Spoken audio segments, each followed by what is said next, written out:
to your bilingual home advice. And today we're not going to talk in Spanish. That's a good thing. Jim doesn't know Spanish just yet, just a little.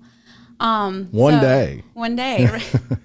But Jim worked for many, many years for a painting company. Yes. And so painting is one of the main things that we talk with clients, whether you're going to list or you just purchase your house. So he's the expert, and I think this is going to be a fun podcast, even though it's kind of weird for you to be on the other side. It is. It's different. You always think 2 steps ahead when you're hosting. So sitting back here, I'm just ready for questions. Ready for questions.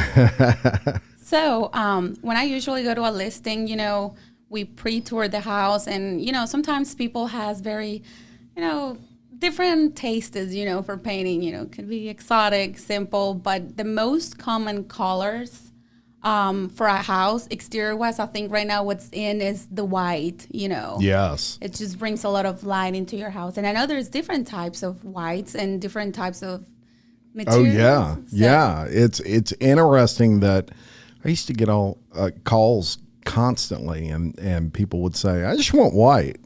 And I'm like, yeah, that's like 300 different whites. I remember one time my client was out of state. So I was the one that actually went to the, the painting company to pick the paint. And I'm like, okay, what do I know? They're like, hey, how can I help you? And I'm like, I'm just looking for white paint. Okay, well, we have these. And they threw me a book, and I'm like, okay, so what type of white do I want? And it's like you spend like 30 minutes just thinking about one color. It's amazing how much, white will change. Just a little bit of colorant in that white will change it from a yellow hue to a gray hue to a blue hue.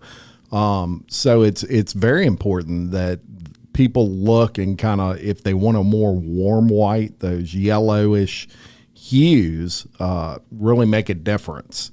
If they want a cooler white, you want to go kind of more towards a gray. All being said, it's about a drop of colorant to change that from warm to cool.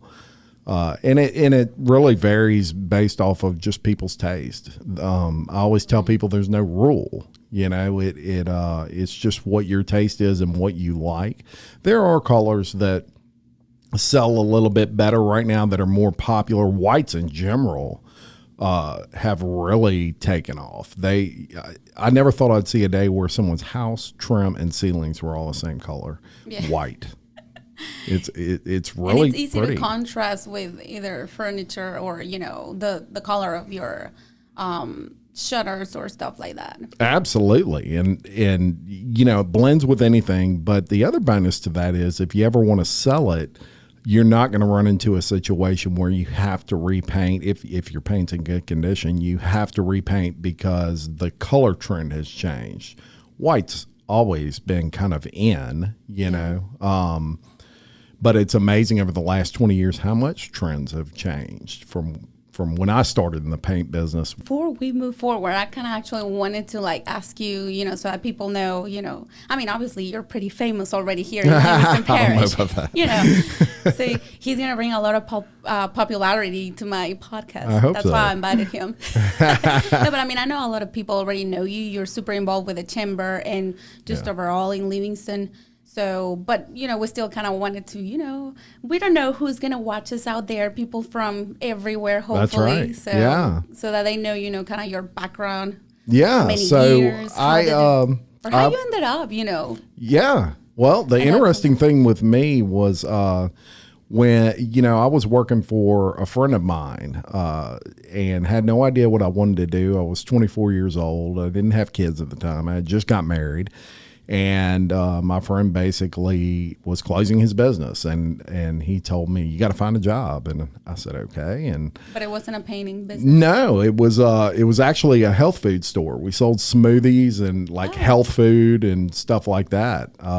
Typical, college type job. I had a regular customer that would come in from a company called Farrell Calhoun Paint. He was a district manager. And I was talking to him about it, saying, man, I got to find a job. And he said, why don't you work for me? And I told him I knew nothing about paint. And he said, I can teach you. And so I did really as a job to just get me by until I found a real job. And that was like 25 years ago. And I never Next thing you know, left. 25 years. Yeah, I fell in love with the paint business, fell in love with color, fell in love with dealing with the public on a daily basis, and promoted through that company throughout those years, and eventually retired from there, just recently within the last month. So, And I feel like you were born with that leadership, so that's perfect.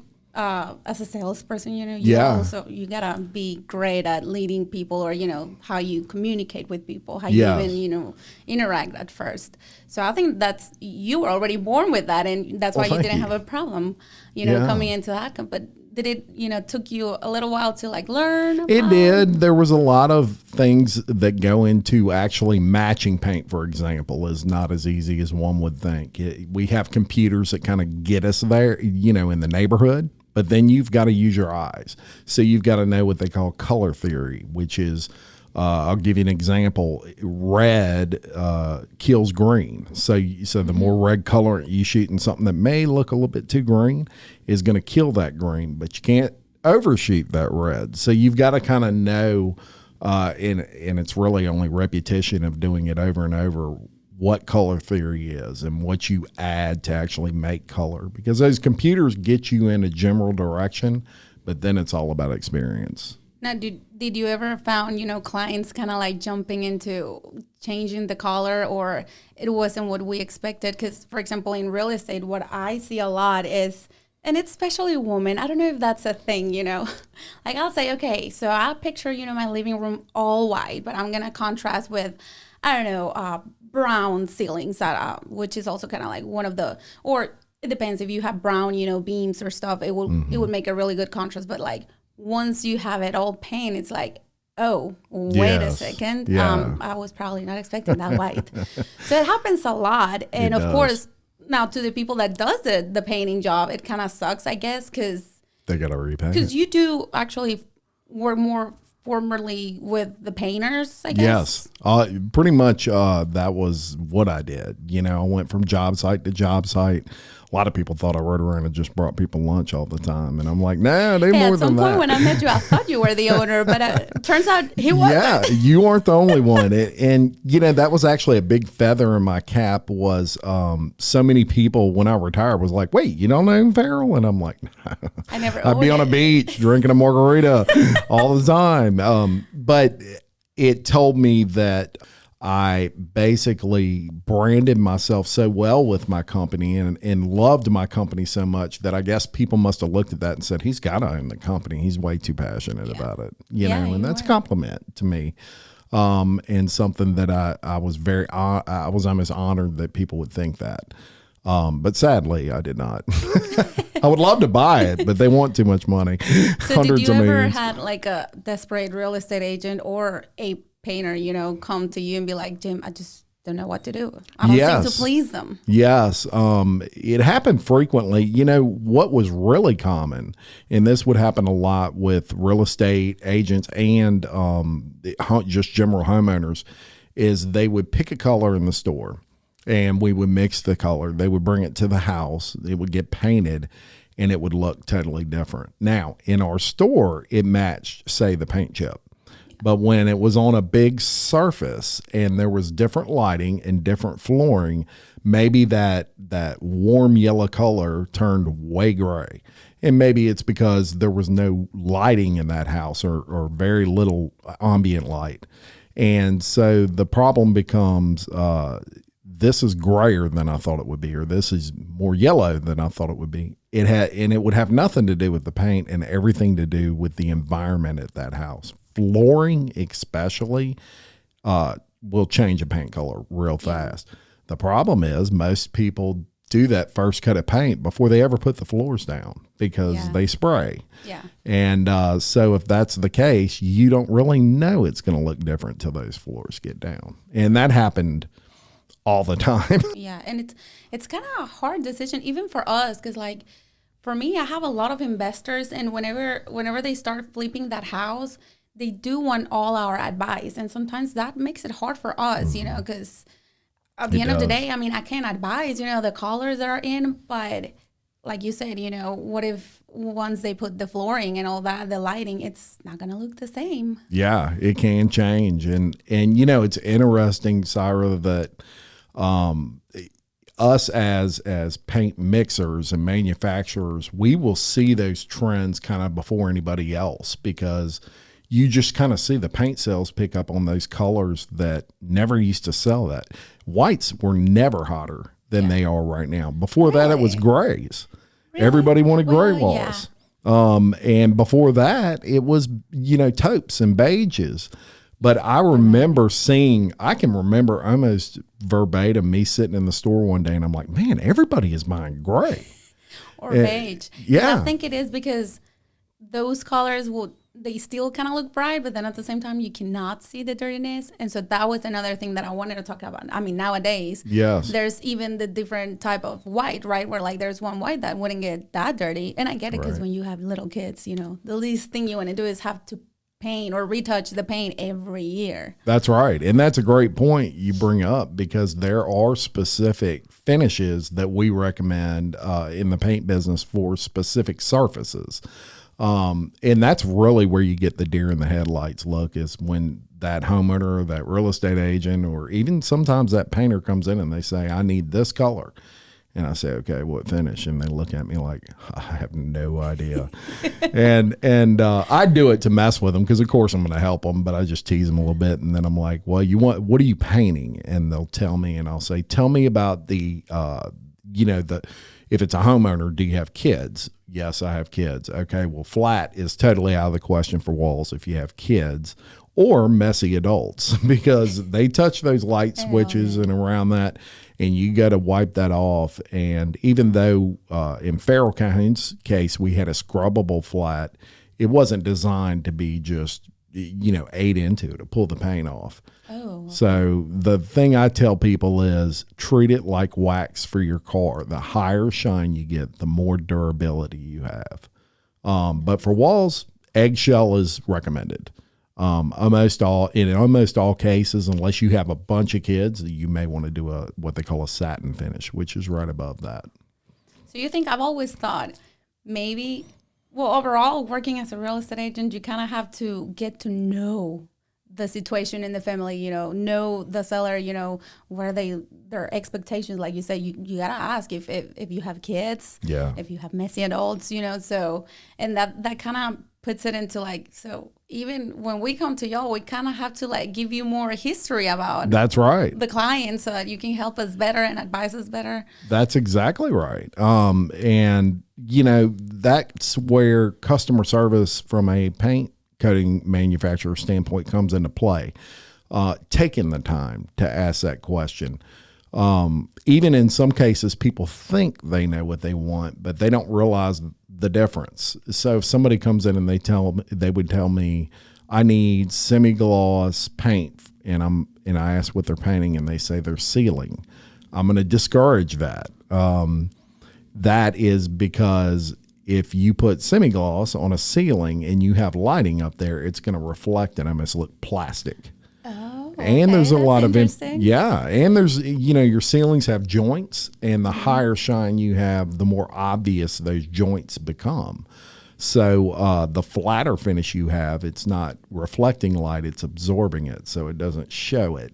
We call it hideability. So it's nice interesting. Term. Yeah. But what about doors? Because nowadays with new construction homes, you just see, I guess, the basic white. Mm-hmm. But I've seen in my listing some houses that the door and even the trim, it just looks so glossy, so beautiful. Like even if you pass your hand, it feels so soft. Yes. And I don't think I personally would ever care about it. Yeah. But me, if I wanted to buy that house, I think I would pay attention to that. Absolutely. I think that would matter a lot to me. Me as well. And there's two advantages to that. One is just what you're saying. It just looks nicer. It looks clean. It pops. It does. With doors and trim, you want pop. You want something, especially a door. So the other side to that is the fact that it is durable. Usually your doors are going to be either semi-gloss or gloss, and I always recommend gloss. which is the shiniest of the color finish spectrum.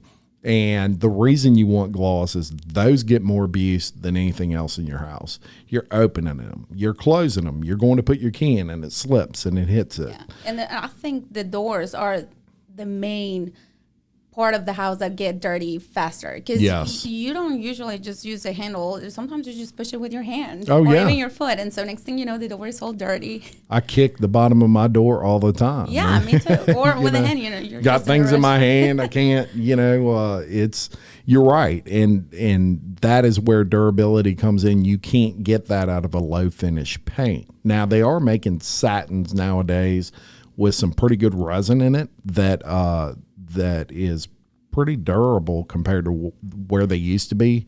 But for doors, if it were my house, I wouldn't have anything but gloss. Yeah. Pretty much all the time. So also one of the things that I run into nowadays is like old houses that were built in the 1960s, and it was maybe, a house that the parents, passed, or the grandparents just inherited, the grandkids. And so they're getting prepared to sell. And they don't, or, even the grandparents before, they move out to a home or whatever, another home, they don't know what colors, to use, or like they don't even think that painting it would actually make a huge difference when it comes to selling the house. I mean, it will increase a lot the value of it. Absolutely. And not only increase the value, but also increase the speed in which it sells. Yes. Which I think is a really key point, especially, right now we're in a great market for selling houses, but not always is that the case. And especially in those times, a fresh coat of paint versus paint that's looking shoddy, I guess, for lack of a better word, will be the difference between your house selling maybe in a month and your house selling it in a week year or a year. And I would even take that further and say pressure washing, even when the paint's nice. I have seen some houses for sale and I will see people put them, realtors or whatever, and they'll put them up. And the driveway just looks horrible. And I'm thinking, for $200, you can get somebody in there, pressure wash that thing, it look like a brand new driveway. And make a huge difference. Absolutely. Curb appeal is, you're the expert realtor. Curb appeal is important. And of course, Photoshop makes miracles. I've seen a lot of my clients, it's like, once we go tour the house, it's like, oh, it didn't look like that in the pictures. And that's also one of the things I always talk about with my buyers before we even start touring homes, because you have to give the opportunity even to the ugly pictures, that we see out there. Yeah. Because you never know, we might show up there and you're able to actually see the quality or see the reality, of, the house, the colors. And so, but when it comes to sellers coming to us realtors and asking, well, you really think it'll make a big difference if I paint the cabinets or the exterior of the house? It definitely does a lot. And it'll make our job easier too. And you don't think about it, but if you go to the right painting company, or even if you want to do it yourself, but you get well advised on how to do it the right way, it might be better to, spend a couple of $1,000, on paint, but that money would come back to your pocket once you sell the house. And you have no idea how much that makes a difference. I'll tell you, Sayra, I'm a true believer that most people are like me in that when they're looking at a house to buy, they're looking around, and if they're going to have to repaint it, you're losing that money anyway, because they're going to say, well, you wanted $175,000 for it, but I've got to spend $2,500 repainting it. So they're going to calculate it off anyway if they're like me, because I would be walking around low ball. So that's also one of the greatest things to talk about, when it comes to sellers. Sellers should know, I guess, how the mind of a buyer functions. And that's why we have to tell them as well when we go to a listing appointment, kind of educate them how a buyer thinks. Because, it would happen to you whenever you want to buy your next house, Yeah. You want to... Your eye is what's going to catch your attention, first of all. And then second of all, you also got to think, okay, well, I know my whole house is green. obviously not everyone's going to want to have a green kitchen. So if they already come in and they're like, well, it's a great house, great neighborhood, but I know I'm going to have to spend like around $2,500 for just, repainting the kitchen, this and that. So that's what makes a offer go lower whenever it could have been, saved on a seller's end if they would just, done it before listing it. Yes. And all of that, you're exactly right. But it's hard to make them understand, sometimes. That's why I wish a lot of sellers would look at this podcast and, kind of just, understand that even before you think about selling the house and, calling, an agent, I guess take our advice, think about painting or repainting, retouch the paint before you sell it. Well, you're the expert. And so what they see once or twice in a lifetime, you're seeing every day. And so your knowledge is far and away what theirs could ever be in the realm of real estate. And that's what people need to put stock in. Another trend is like painting your brick. That's something we never saw before about, 6 years ago. Yes. That makes a huge difference, especially with older homes in the speed in which they sell, I find. It just gives them way more life. Yes. And it has a lot of benefits outside of just the look of it. It looks great, but there's a lot of things with painting your brick. It ties in the loose mortar for those older houses. It seals up the weep holes where those bugs can get in. They can't get in once you paint it because you're filling those weep holes. So it was a funny story here, or not. It's funny now, but after the flood, a lot of houses had that line around their house where the watermark. And I was one of them. I had a little over 4 feet in my house. And I had that line all the way across. And so, of course, we cleaned and gutted the house and everything and got everything as back to normal as we could. And that line was still there. It was bugging me. And I pressure washed it 100 times. Outside. Oh, outside. Okay. So, and all these people listen to this that are an LP can relate, but I pressure washed it like 10 times and it would not come out. And I'm like, you know what? I'm painting my brick. Best decision I ever made. And it was funny. I painted my brick first in my subdivision, and about 20 people after that painted their brick. I mean, they saw me doing it and it looked so good. They were I was happy because they were calling me for the paint. So I made some sales off of that. Let me just ask you this. You selling paint, but did you did it yourself or did you actually call a painting company? I did it myself. Okay. And I was different in that, number one, I enjoy painting. It's kind of relaxing to me. But the other thing was it gave me the opportunity to test the products I was selling. Anything I ever promoted for Farrell Calhoun was something that I had tried before. I think that's why I was so passionate and believed in it so much, because I'd used it. I painted my own house after the flood inside and out. And many times before that, I had painted the inside walls. But I knew the paint was good because I've used it. And so when I would talk to people about it, they would see that. I knew what I was talking about. Plus, I could relate to these painters with pretty much anything because I'd always painted my own house. Yeah. That's great. I think my next invite should be a painting, a painting company. I know a lot of those. Right? Yeah. You can just, refer someone to me. Yeah, absolutely. Because it's funny. I mean, because some people, like you, they enjoy painting, but what if they don't know the process of changing a green wall to a white wall? Yeah. Because it's not like you can just throw the white paint and it'll be white then. Right. I mean, there are situations where that green might be so deep that you have to put a primer on there first. And, the big thing the last 5 years has been paint and primer in one. And to tell everybody out there that may not know, that's more of a gimmick than anything else. Basically, if you read the fine print, it says, yes, you can use this as a paint and primer, but you got to paint 2 coats in order for it to work, which is the same as doing a primer coat and a top coat. It was more of a gimmick that some of the big boxes came up with to entice people to think they didn't have to use primer.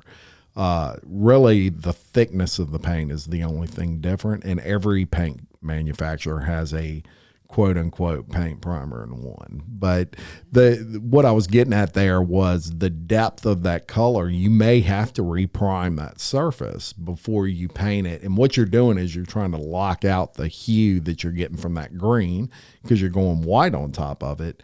And sometimes just one coat of wall paint won't do that. Yeah.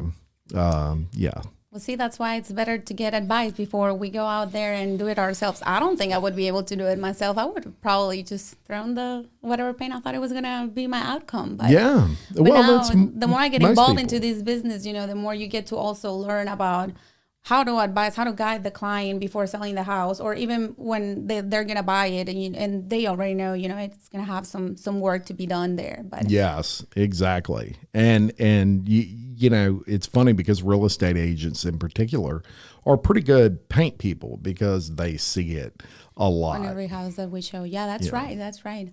And I mean, at the end of the day, all we want for our clients, either if you're selling or you're buying, is that if you sell, that you make money, that you end up not losing money when it comes to selling it. And when you buy, you still want to go ahead and educate them to you're not going to lose money. At the end of the day, if in 5-6 years you want to move, I'm pretty sure your house will still be worth way more than what it's at right now. So absolutely. And as a matter of fact, there's studies out that say a fresh coat of paint might cost you with labor and everything. Let's just throw a number, $5,000. It will double in value your investment. Yeah. So your home will actually go up $10,000 from that fresh coat of paint, where you only output $5,000. So it's so that's always great. good. A lot of people always ask me, so what if I do this, and that to my house? Would it increase the value of my house? There you go. Paint. It's one of the main things that would increase the value of your house, which is it's truth. It totally. And because you're never going to get, unless you just get totally lucky, you're never going to get the interest for people to even look if they see that the outside paint is just faded and they know they're going to have to repaint that. And look, it's like going to the dentist. Nobody likes to paint unless they like to paint. They either love it or they hate it. There's no in between. You're right. Well, it was a great talk. I hope these help everyone out there, to kind of have a better idea of what to do, whether you're going to sell your house or you're planning on, or maybe you're already looking to buy a house and you love the house. It's in a great neighborhood, but it's still some work that you got to do, on the house before. So anything else you want to add? Call Sayra if you are looking to buy or sell a house. She can help you. Thank you. I hope this wasn't boring. I think our Spanish could be more entertaining because people don't know what we're talking about. You could have talked Spanish to me. I would have acted like I knew. Some words I know. Yeah, I'm probably going to eventually work on having one person that can talk English and Spanish. And there you go. That's a great idea. I love it. We'll see how that goes. But anyways, thank you guys. My phone number is 225-993-0998. If you want any free advice, free estimates, you just got to give me a call and I'll set up an appointment. It doesn't take no more than 20 minutes for me to just come to your house, take a look, and give you some real numbers of what the value of your house can sell for. Yes, exactly. I love it. Yes. Thank you for having me. Thank you, Jim. I love talking about paint. I know. There you go, guys. He was never the owner. Reel him in like a fish. Yeah.